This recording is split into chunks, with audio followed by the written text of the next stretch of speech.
Find tan p and cot r and is tan p is equal to cot r, और diagram हमारे पास ये है। Question में कह रहा है tan p और cot r फाइंड करना, और ये भी बताना कि क्या tan p और cot r दोनों इक्वल हैं। क्लियर? तो सबसे पहले हम लोग आते हैं यहाँ पे पाइथागोरस थ्योरम यूज कर लेते हैं। ठीक है, बाय पाइथागोरस थ्योरम। ठीक है, वैसे यहाँ पे 13, 12 और 5 ये हमारा R3 5 हो जाएगा, क्योंकि 13, 12 और 5 हमारे पाइथागोरियन ट्रिपलेट होते हैं। लेकिन यहाँ पे हम लोग इसको क्या करेंगे, फाइंड करेंगे। ठीक है, तो पाइथागोरस थ्योरम क्या कहता है कि hypotenuse square that is 13 square is equal to 12 square plus R3 square. ठीक है, यहाँ पे R3 रख लेते हैं। क्लियर? 13 का स्क्वायर होता है 169, 12 का स्क्वायर होता है 144 प्लस R3 स्क्वायर। ठीक है, R3 स्क्वायर हमको फाइंड करना है, तो ये हो जाएगा 169, 44, 144 इधर आएगा तो माइनस हो जाएगा। ठीक है, यहाँ से R3 square is equal to कितना हो जाएगा, माइनस करो, 9 में से 4 माइनस होगा तो 5, और 16 में से 40 माइनस होगा तो 2, या फिर 6 में से 4 माइनस कर लो, कोई दिक्कत नहीं। ठीक है, R3 इज इक्वल टू हो जाएगा यहाँ से हमारा √25 दैट इज 5 सेंटीमीटर। ठीक है, ये वैल्यू कितना आ जाएगा, 5 सेंटीमीटर।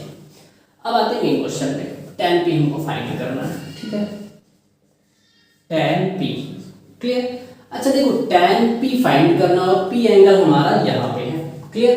तो हमें ये बताया गया कि हमेशा जो एंगल बनता है वो बेस और हाइपोटेनस के बीच में होता है। ठीक है, मतलब कहने का कि अगर हमारा r एंगल लिया जाएगा तो फिर बेस और हाइपोटेनस, बेस हमारा ये हो जाएगा, हाइपोटेनस ये हो जाएगा। अगर हम एंगल r ले रहे हैं दैट इज ये वाला एंगल, लेकिन अगर एंगल p ले रहे हैं तो फिर हमारा बेस चेंज हो जाएगा, बेस हमारा pq हो जाएगा, और जो हाइपोटेनस है वो तो rp ही रहेगा, कोई दिक्कत नहीं है। ठीक है, तो इसका मतलब हम लोग tan p फाइंड करेंगे, तो tan का जो रेशियो होता है वो क्या होता है, परपेंडिकुलर बाई बेस।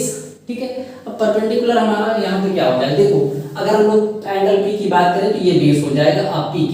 ठीक है, तो हाइपोटेनस सॉरी परपेंडिकुलर क्या हो जाएगा, rq। ठीक है, तो rq हमारा कितना है, यहाँ पे लिख लो RQ बाई PR। ठीक है, तो RQ कितना गिवन है, 5, और PR कितना, 13। ठीक है, तो tan p का जो वैल्यू आ जाएगा 5/13 हो जाएगा। अब आते हैं हम लोग cot r पे।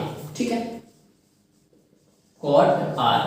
अब cot r की बात करें तो cot का रेशियो बेस बाई परपेंडिकुलर होता है, तो यहाँ पे सिंपली दिख रहा है कि बेस हमारा RQ है और जो हाइपोटेनस है वो क्या है, PR है। ठीक है, तो यहाँ फिर से लिख सकते हो RQ बाई PR। इसका वैल्यू कितना हो जाएगा, सेम वही 5/13। तो अगले क्वेश्चन में कह रहा है is tan p is equal to cot r, तो यहाँ पे लिख लो यस। यहाँ पे लिख सकते हो कि